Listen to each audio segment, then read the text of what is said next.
புகாரியில் 3371 இலக்கத்தில் பதிவாகியுள்ள ஹதீஸ் சஹீஹான ஹதீஸான்னு கேட்குறீங்க. கேள்வி எண் 2402.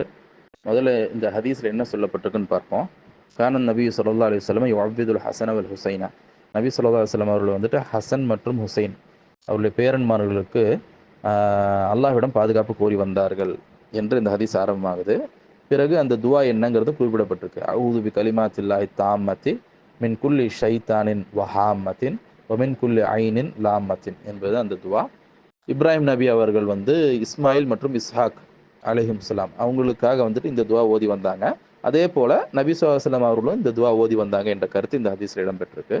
அறிவிப்பாளர் தொடர் ரீதியாக பார்க்கும் பொழுது இந்த ஹதீஸில் எந்த ஒரு குறைபாடும் கிடையாது. ஆதாரபூர்வமான அறிவிப்பாளர் தொடர் கொண்டதாக இருக்கு.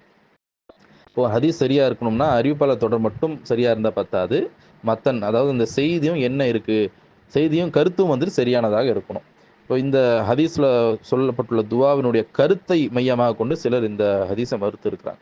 அது ஏன் அப்படிங்கிறத பார்ப்போம். இந்த ஹதீஸினுடைய துவா, ஹதீஸில் சொல்லப்பட்ட துவாவினுடைய பொருள் என்ன அப்படின்னாக்கா, அல்லாஹ்வினுடைய முழுமையான கலிமாக்களை கொண்டு ஒவ்வொரு ஷைத்தானிடமிருந்தும் வஹாமத்தின் நச்சு பிராணி, விஷ ஜந்துக்கள் ஆகியவற்றில் விட்டும் அல்லாஹ்விடத்தில் பாதுகாவல் கோருவது. இது ரெண்டும் பிரச்சனை இல்லை. மூன்றாவது என்னன்னாக்கா மின் குல்லி ஐனின் லாமத்தின், அதாவது கண்ணேரை விட்டும் கண் திருஷ்டியை விட்டும் அல்லாஹ்விடத்தில் பாதுகாவல் கோருனாங்க நபி ஸல்லல்லாஹு அலைஹி வஸல்லம் அப்படின்ற ஒரு கருத்து வரும். ஏன்னா இதற்கு வந்து ஐனுன் லாமத்துன் அப்படிங்கிறதுக்கு அறிஞர்கள் வந்து அந்த கருத்தும் சொல்லியிருக்கிறாங்க. அப்போ அந்த கருத்தை கொண்டோமே ஆனால் இந்த ஹதீஸ் ஏற்கத்தக்கது கிடையாது தான். காரணம் என்னன்னாக்கா, கண்ணேர் உண்மை அப்படின்னு வந்துடும். கண்ணேர் உண்மையா இருந்துச்சு, அதனால அதை விட்டு அதனுடைய தீங்கை விட்டு நபி ஸல்லல்லாஹு அலைஹி வஸல்லம் பிரார்த்தனை செஞ்சாங்க, பாதுகாவல் கோரினார்கள் அப்படின்னு கருத்து வந்துடும்.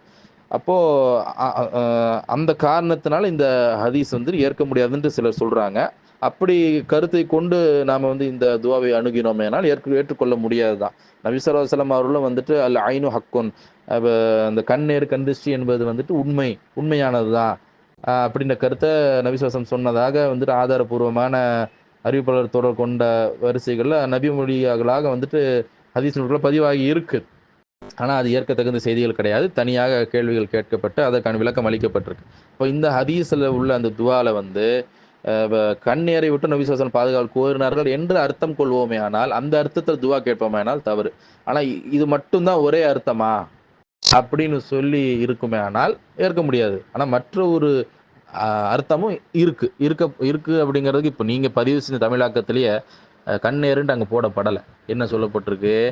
தீய எண்ணத்துடன் தீங்கும், தீய எண்ணத்துடன் தீண்டும் கண்ணிலிருந்தும் அல்லாஹ்விடத்தில் பாதுகாப்பு கோருவது என்பது மொழிபெயர்ப்பு பண்ணியிருக்கிறாங்கல்ல. அப்போ தீங்கு இழைக்கக்கூடிய கண்கள் அப்படின்ற ஒரு கருத்தும் வந்துட்டு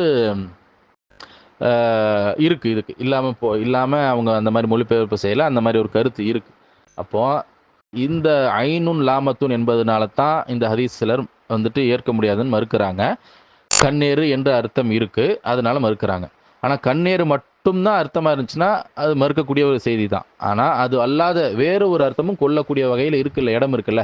தீங்கிழைக்கும் கண்கள், தீங்கிழைக்கும் கண்கள்லாம் ஒருத்தன் பார்க்கறதுனால ஒருத்தனுக்கு தீங்கிழைக்க முடியுமா அப்படின்னாக்கா, லிட்ரல் ரீடிங்கில் தீங்கிழைக்கும் கண்கள், தீய எண்ணத்துடன் தீண்டும் கண்கள் அப்படின்லாம் சொன்னோம் அப்படின்னாக்கா அது கூடாதுன்னு நம்ம சொல்லலாம். அது நேரடி வார்த்தை. ஆனால் அதனுடைய அர்த்தமாக நம்ம சிந்திச்சோம்னா நமக்கு என்ன தெரிய வரும் அப்படின்னாக்கா, தீங்கிழைக்கக்கூடிய கண்கள் எதனால சொல்லப்படுது அப்படின்னா,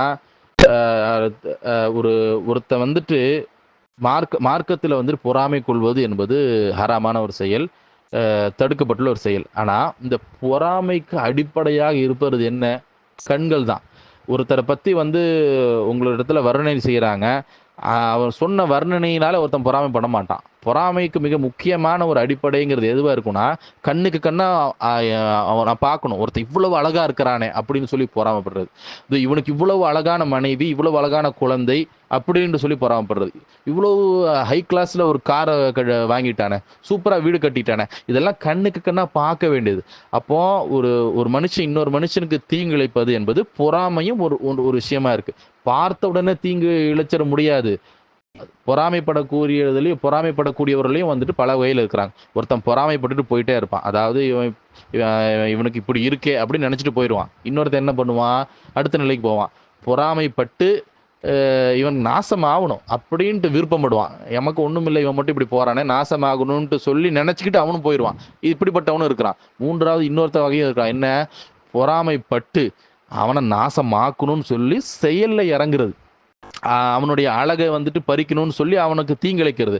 அவனுடைய காரை வந்துட்டு ஆக்சிடென்ட் வேணும்ட்டு ஆக்சிடென்ட் ஆக்க வைக்கிறது, அல்லது அது அடித்து உடைக்கிறது. இந்த மாதிரி செயல்லையும் இறங்குறது. அப்போது இந்த ஹதீஸில் வந்துட்டு என்ன சொல்லப்பட்டிருக்கு, இந்த துவாவில் ஐனுன் லாமத்துன் என்பதற்கு என்ன நம்ம பொருள் கொள்ளலாம் அப்படின்னாக்கா, பொறாமைப்படுவதற்கு மிக முக்கியமாக அடிப்படையாகக்கூடிய கண்கள். இந்த அப்போ பொறாமைக்காரர்களுடைய தீங்கை விட்டும் அல்லாஹ்விடத்தில் பாதுகாவல் கோருவது என்ற ஒரு அர்த்தமும் நாம் இதுக்கு கொடுக்கலாம். அதனால் அல்லாஹ் வந்து திருக்குறான்லேயும் என்ன சொல்கிறான் அப்படின்னாக்கா, குல் அவுது பி ரப்பில் ஃபலக், சூரா ஃபலக் இருக்குல்ல, அதிகாலையினுடைய இறைவனிடத்தில் அவன் படைத்தவற்றிலிருந்தும் தீங்கிலிருந்தும் பாதுகாவல் கோருகிறேன் அப்படின்னு வரும். அதில் கடைசியாக என்ன வருதுனாக்கா, ஒமின் ஷர்ரி ஹாசிதின் இதா ஹசத், அதாவது பொறாமை கொள்ளும் போது பொறாமைக்காரனுடைய தீங்கை விட்டும் பாதுகாப்பு தேடுகிறேன் என்று அந்த குரானுடைய கடைசி வசனம், அது சாரி அந்த சூரா ஃபலக்கினுடைய இறுதி வசனத்தில் அந்த மாதிரி இருக்குது. அப்போது இதை அந்த துவாவினுடைய இறுதி பகுதி சொல்லுது. அதற்கு ஒப்பான கருத்து தான் அப்படின்ற கருத்து நம்ம ஓதிக்கலாம். ஏன் அல்லாவே என்ன சொல்கிறான்னா, பொறாமைக்காரனால் தீங்கு இழைக்க முடியும் தானே சொல்கிறான். அறிவுள்ள யாருமே ஆமான்னு தான் சொல்லணும். நம்ம சொன்ன முதல்ல ரெண்டு சாரார் சொன்னோம்ல, பார்த்துட்டு நினச்சிக்கிட்டு போயிடுறதுங்கிறது ஒருத்தன் இருக்கிறான். ஆனால் இன்னொருத்தன் எப்படி இருக்கிறானாக்கா, அவனை நாசமாக்கணும், அழிக்கணும் அப்படின்னு சொல்லி செயலில் இறங்குறான்ல, அது தீங்குல தானே போய் முடியும். அப்போ அல்லாஹ் எப்படி இந்த இடத்துல சொல்லி கொடுக்குறான், பொறாமைக்காரன் வந்து பொறாமை கொள்ளும்போது பொறாமைக்காரனுடைய தீங்கை விட்டும் பாதுகாப்பு தேடுகிறேன்னு அந்த ஆயத்தில் வருதுல்ல, அதே மாதிரி தான் இந்த இந்த துவாவில் கூட பொறாமைக்காரன் அப்படின்ற கருத்தில் தான் நாம் இது வந்துட்டு விளங்கி கொள்ள வேண்டும். ஏன் அப்படின்னாக்கா, இஸ்லாமில் மற்ற எந்த ஒரு இடத்துலையுமே வந்து கண்கள் ஒருத்தனை பார்க்கறதுன்னு காரணத்தினால தீங்கிழைச்சிட முடியும் அப்படின்னு நீங்கள் சொல்லப்பட்டிருக்கா? அதுதான் கண்ணேருன்ற ஒரு மூட நம்பிக்கை. அப்படி எந்த ஒரு அடிப்படையுமே இல்லை. அப்படிங்கிற காரணத்தினால இதனுடைய அர்த்தமாக நம்ம என்ன விளங்கலாம் அப்படின்னாக்கா, பொறாமைக்காரனுடைய கண்கள் பொறாமைக்காரன் இருக்கான் இல்லையா, அவனை விட்டும் நாம் வந்து பாதுகாவல் கோருவது அப்படின்ற ஒரு கருத்தும் இதிலிருந்து நாம் எடுத்துக்கொள்வோமே. ஆனால் இந்த கருத்தில் நாம் இந்த துவாவை ஓதுவதுங்கிறது நாம் வந்துட்டு கூடும். அப்படி பார்க்கும் பொழுது அறிவிப்பாளர் தொடரும் சரியானதாக இருக்கின்றது, ஹதீஸினுடைய கருத்தும் சரியானதாக இருக்கிறது. அப்போ இந்த கருத்தில், அதாவது பொறாமைக்காரர்களுடைய தீங்கை விட்டும் அல்லாஹ்விடத்தில் வந்துட்டு பாதுகாவல் கோருகிறேன் அப்படின்ற கருத்தில் நாம் வந்து இந்த துவாயை ஓதலாம். இந்த ஹதீஸ் வந்துட்டு ஏற்கத்தகுந்த ஹதீஸ் தான். ஆனால் இதை வந்துட்டு கருத்து கொள்ளும் பொழுது இது வந்து கண்ணேறு என்ற கருத்தில் வந்துட்டு ஓதுவதோ அப்படி சொல்லுவதோ அதுதான் வந்துட்டு தவறானதாக இருக்கிறது.